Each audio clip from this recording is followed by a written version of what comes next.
Hello friends, welcome to ரின் சமையல். இன்றைக்கி நம்ம ரின் சமையல் சேனலில் சப்பாத்திக்கு சட்டுன்னு உருளைக்கிழங்கு குருமா இப்படி செய்யலாம். 1/4 கிலோ அளவு உருளைக்கிழங்கு இருந்தால் போதுங்க. ஈஸியான உருளைக்கிழங்கு கிரேவியை செய்யலாம். சாப்பிட்றதுக்கு ரொம்பவே டேஸ்ட்டாக இருக்கும். ரின் சமையல் சேனலை சப்ஸ்கிரைப் பண்ணிக்கோங்க. பக்கத்தில் இருக்க ஆளுன்ற பெல்லைக்கான கிளிக் பண்ணி வச்சுக்கிட்டிங்கன்னா நான் போடுற வீடியோ உடனே உங்களுக்கு நோட்டிஃபிகேஷனில் வந்துடும்.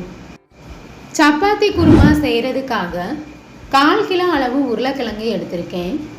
வேக வச்சு தோலை உரித்து வச்சுருக்கேன்.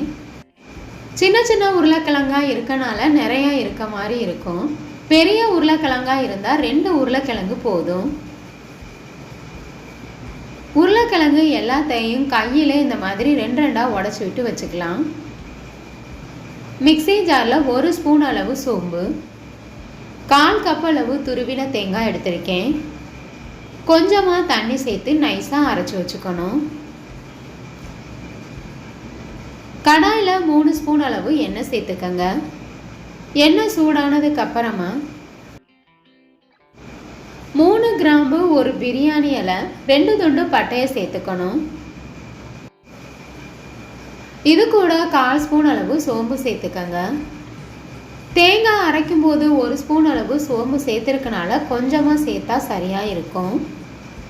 நாம் சேர்த்துருக்க பொருட்கள் எல்லாம் நல்லா பொரிஞ்சதுக்கு அப்புறமா 2 மீடியம் சைஸில் இருக்க பெரிய வெங்காயத்தை பொடிசாக கட் பண்ணி வச்சுருக்கேன். அதே எண்ணெயில் சேர்த்துக்கணும். வெங்காயம் கண்ணாடி பதம் வர வரைக்கும் வதக்கி விட்டுக்கோங்க. அடுப்பை மீடியம் ஃப்ளேம்லேயே வச்சு வதக்கிக்கோங்க. 1 ஸ்பூன் அளவு இஞ்சி பூண்டு பேஸ்ட்டு சேர்த்துக்கோங்க. இஞ்சி பூண்டு பேஸ்ட்டோட பச்சை மணம் போகிற வரைக்கும் எண்ணெயிலே வதக்கணும். சப்பாத்தி பூரிக்கு வச்சு சாப்பிட்றதுக்கு இந்த உருளைக்கிழங்கு குருமா ரொம்பவே டேஸ்ட்டாக இருக்கும். சாதத்துக்கும் வச்சு சாப்பிட்றதுக்கு ரொம்பவே டேஸ்ட்டாக இருக்கும். வெங்காயம் வதங்கிருச்சு. இது கூட 2 தக்காளியை பொடிசாக கட் பண்ணிவிட்டு சேர்த்துக்கோங்க. தக்காளி சீக்கிரம் வதங்கிறதுக்காக கொஞ்சமாக உப்பு சேர்த்து வதக்கினோம்னா சீக்கிரமாகவே தக்காளி வதங்கிடும். 1/4 ஸ்பூன் அளவு உப்பு சேர்த்துக்கோங்க. தக்காளி நல்லா வதங்குற வரைக்கும் வதக்கிக்கணும். தக்காளி எல்லாம் நல்லா மசிஞ்சிருச்சு. 1/4 ஸ்பூன் அளவு மஞ்சள் தூள் சேர்த்துக்கோங்க. 1/2 ஸ்பூன் அளவு மிளகாய் தூள், 1/2 ஸ்பூன் அளவு கரம் மசாலா சேர்த்துக்கோங்க. 1 ஸ்பூன் அளவு மல்லித்தூள், கருவேப்பிலை சேர்த்துக்கோங்க. காரத்துக்கு தகுந்த மாதிரி பச்சை மிளகாய் சேர்த்துக்கோங்க. நான் 3 பச்சை மிளகாயை கீறிட்டு சேர்த்துருக்கேன். ஏற்கனவே நம்ம மிளகாய்த்தூள் சேர்த்துருக்கனால எந்தளவு காரம் உங்களுக்கு அதிகமாக தேவையோ அதுக்கு தகுந்த மாதிரி சேர்த்துக்கோங்க.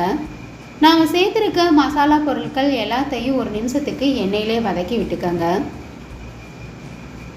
ஏற்கனவே நம்ம வேக வச்சு வச்சுருக்க உருளைக்கிழங்கை இந்த மசாலா கூட சேர்த்துட்டு நல்லா கலந்து விட்டுறணும்.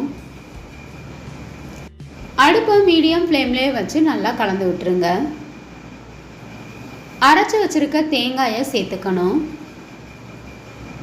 மிக்ஸி ஜாரை அலசிட்டு தண்ணி சேர்த்துக்கலாம். எந்தளவு உங்களுக்கு குருமாக்கு தண்ணி தேவையோ அதுக்கு தகுந்த மாதிரி சேர்த்துக்கங்க. தேவையான அளவு உப்பு சேர்த்துக்கணும். மசாலாவோட பச்சை வாசனை போகிற வரைக்கும் மூடி போட்டு கொதிய வச்சுக்கோங்க.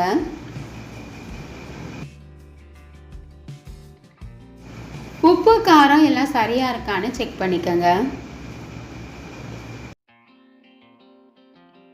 1/4 கிலோ அளவு உருளைக்கிழங்கு இருந்தால் போதுங்க. பூரி சப்பாத்திக்கு இந்த உருளைக்கிழங்கு குருமாவை சட்டுன்னு செஞ்சிடலாம். சாப்பிட்றதுக்கு ரொம்பவே டேஸ்ட்டாக இருக்கும். கடைசியாக இது கூட கொஞ்சமாக கொத்தமல்லி இலைகளை பொடிசாக கட் பண்ணிவிட்டு சேர்த்துடணும். எல்லாத்தையும் நல்லா இன்னொரு தடவை கலந்து விட்டுடலாம். சப்பாத்தி குருமா உங்களுக்கு பிடிச்சிருந்ததுன்னா ரின் சமையல் சேனலை சப்ஸ்கிரைப் பண்ணிக்கோங்க ஃப்ரெண்ட்ஸ்.